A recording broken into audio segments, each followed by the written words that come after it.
Bonjour, je suis Sébastien d'Ericom et aujourd'hui on va discuter des antennes sur les routeurs cellulaires. Routeurs cellulaires, ça veut dire 3G, 4G, 5G. Donc c'est des routeurs qui se présentent comme ceci, qui ont désormais deux antennes depuis la 3G, une antenne principale et une antenne secondaire. Cette antenne secondaire, elle permet de resynchroniser le signal radio qui arrive de l'antenne relais.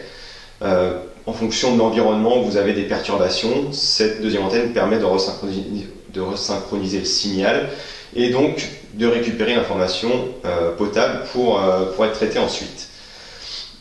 Sur ces routeurs cellulaires, on va souvent externaliser l'antenne. Externaliser l'antenne, ça sert à quoi?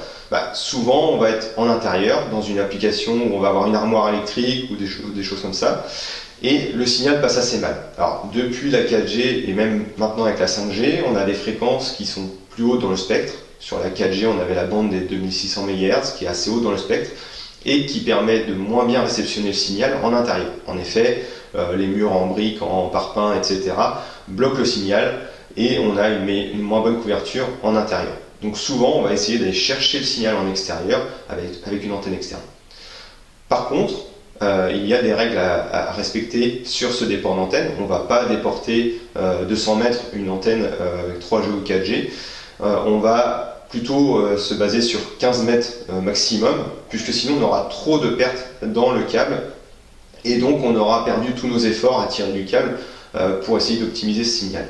Donc on va plutôt déporter le routeur, qui lui, le routeur est souvent connecté en Ethernet ici, sur ces ports-là, et sur l'Ethernet on peut avoir jusqu'à 100 mètres de distance, donc là on n'a pas de souci. Il vaut mieux déporter souvent le routeur plutôt que de déporter l'antenne. Sur tous les routeurs industriels, vous retrouvez une connectique où vous pouvez déporter l'antenne. Il suffit juste de dévisser comme ceci l'antenne et vous avez accès au connecteur.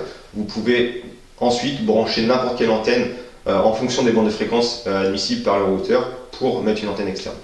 Voilà, si vous voulez plus d'informations sur toutes ces technologies, routeurs cellulaires, accès distant, etc., n'hésitez pas à nous consulter sur notre site ericom.com ou directement à notre numéro de téléphone qui s'affiche ici.